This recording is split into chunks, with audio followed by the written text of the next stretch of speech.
I want you to think about your phone for a moment. Not as a device, but as a motivator.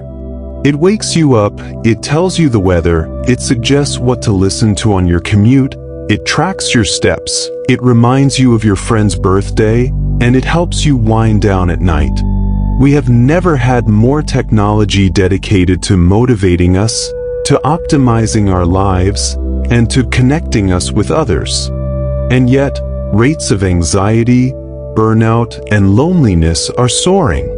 We suffer from FOMO, the fear of missing out, while holding the entire world in our pockets. This is the modern motivation paradox. We have more tools for external motivation than ever before, but we feel more disconnected from our internal drive. Today, we're going to explore this paradox through a very old and very powerful lens, the philosophy of Stoicism. We'll see how we can use ancient wisdom to navigate the promises and perils of AI and social media, and reclaim our motivation from the algorithms. Our journey has two parts. First, we'll look at the promise of AI-powered personalization, and then we'll tackle the challenge of digital connection and FOMO. Let's begin. Let's start with AI. From fitness apps to learning platforms, AI promises to make our journey towards our goals smoother. It gives us personalized feedback, sets tailored goals, and streamlines the boring stuff. On the surface, this sounds fantastic. And it can be. The Stoics had a crucial concept for things like this. They called them preferred indifference. Preferred indifferent is something that is not inherently good or bad. It's indifferent to your virtue, but it can be preferred if it helps you live a better life. Health is preferred over sickness. A good reputation is preferred over a bad one. And a useful tool? It's preferred over a useless one. AI, in this view, is a powerful, preferred indifferent. It is not good or bad in itself. Its value depends entirely on how we use it. So, how can AI serve our virtue, our inner strength? Let's use the 4 cardinal Stoic virtues as our guide. Wisdom. An AI can analyze your data and tell you you're most productive between 9 a.m. and 11 a.m. That's information. The wisdom is what you do with it. Do you use that knowledge to schedule your most important work then? Or do you ignore it? The AI provides the data, but you provide the judgment. That's wisdom. Courage.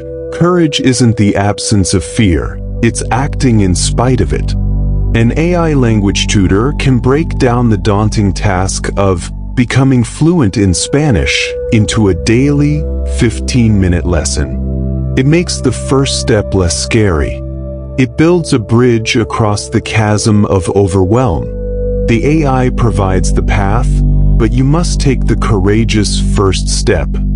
Temperance, or self-discipline, this is a big one. AI can automate distractions. It can filter your emails, silence non-essential notifications, and streamline your to-do list. By doing this, it's helping you practice temperance over your most valuable resource, your attention. It's clearing away the digital clutter so you can focus on what truly matters. But there is a dark side, a real peril here. The Stoics' biggest task is to maintain their inner citadel, their self-governance. The peril is that we outsource our will. When an AI sets all our goals, tracks all our progress, and gives us all our feedback, we risk becoming passive. We stop listening to our own intuition. We stop learning from our own failures. The muscle of self-reliance weakens. Let me ask you a pointed question. If an algorithm is setting your goals and measuring your success, whose life are you actually living? Yours? Or the one the algorithm has optimized for you? This is the risk of losing not just control, but your authenticity. Worse, AI can create an illusion of control. It sells us the fantasy of a perfectly optimized, frictionless life. But the Stoics constantly reminded us that the external world is unpredictable. Obstacles are guaranteed. What happens when your perfectly AI-curated fitness plan is interrupted by a sickness? Or your AI-driven career plan is upended by a layoff? If you've relied solely on the algorithm, you'll be shattered. You'll have forgotten how to adapt, how to pivot, how to find the opportunity within the obstacle. So, what's the Stoic response? How do we use AI without being used by it? We must make AI our co-pilot, not our captain.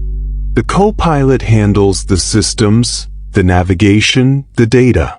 But the captain, that's you, sets the destination, makes the final calls in a storm, and is ultimately responsible for the ship. Practical Stoic exercise. I want you to think of one AI tool you use. A fitness app, a task manager, a learning platform. Tonight, I want you to ask yourself 3 questions about it. 1. Is this tool providing me with data, or is it making judgments for me?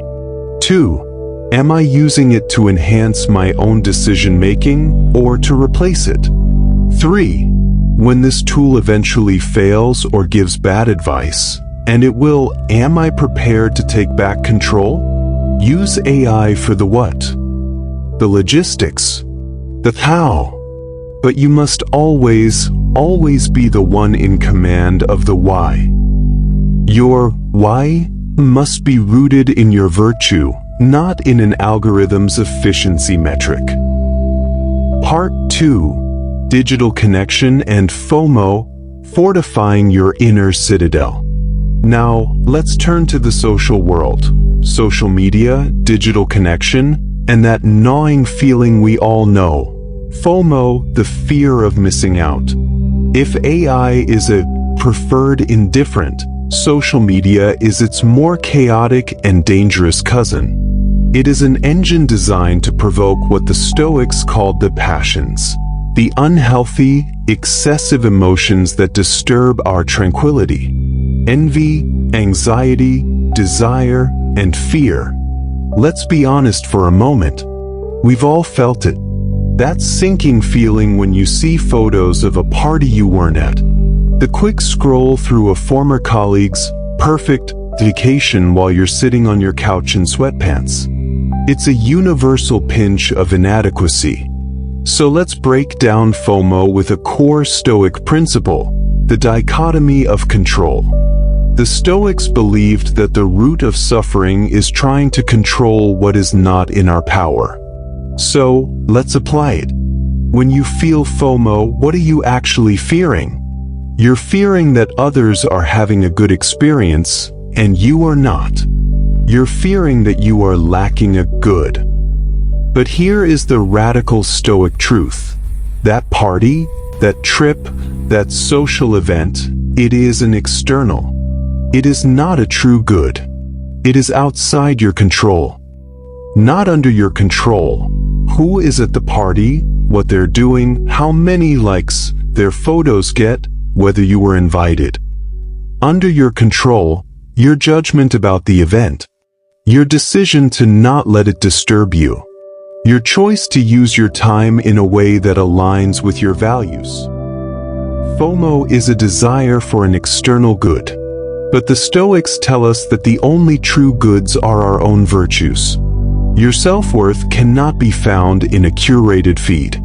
It is built brick by brick through your own character, in your inner citadel. And you must remember, the algorithm's goal is engagement.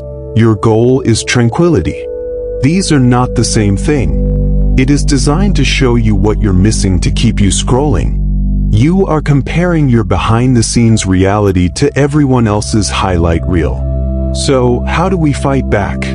We don't just quit. We build resilience. We practice. The Stoic response is not to run from the digital world, but to enter it with a fortified mind. Here are 3 practical techniques.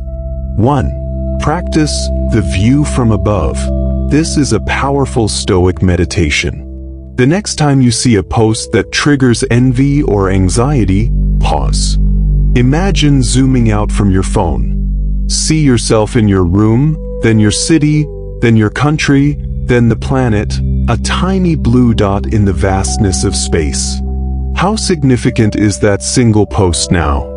This shrinks the digital drama down to its proper size. 2. Transform FOMO into JOMO, the joy of missing out.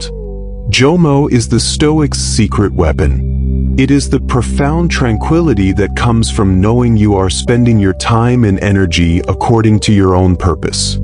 It is the active, joyful choice to miss out on the frenzy.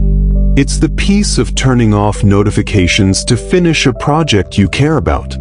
It's the contentment of a quiet walk instead of a noisy, obligatory party.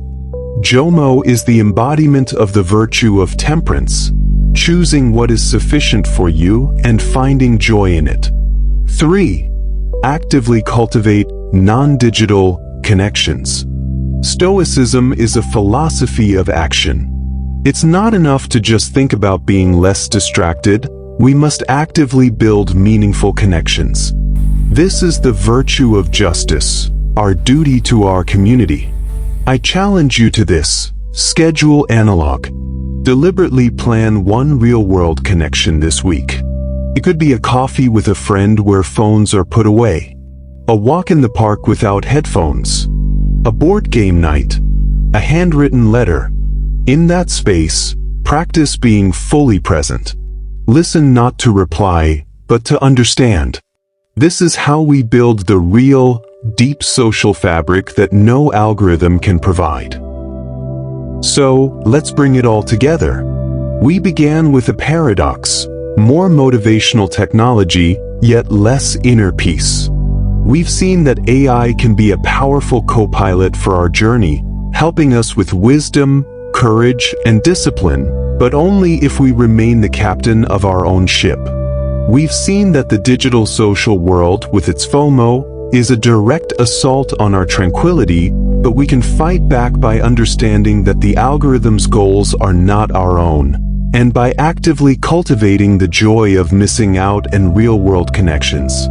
The Stoic philosopher Marcus Aurelius wrote a simple line in his private journal: "The impediment to action advances action. What stands in the way becomes the way." Technology, in all its forms, is not going away.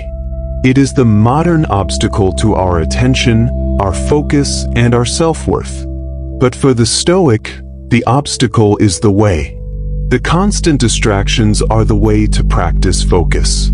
The curated perfection of social media is the way to practice self-acceptance. The allure of outsourcing our will to AI is the way to practice self-reliance. These technologies are not going to change, but we can. We can use them as the training ground for our character. We can turn these modern challenges into the very path that forges a stronger, more resilient, and more truly motivated self. So, as you pick up your phones, see it not just as a device, but as your modern Stoic gym. A place to practice wisdom, to exercise courage, to embody justice, and to strengthen your discipline. If this resonated with you, the most Stoic action you can take is to share it with one person who might need to hear it. And subscribe for more practical wisdom to navigate the modern world.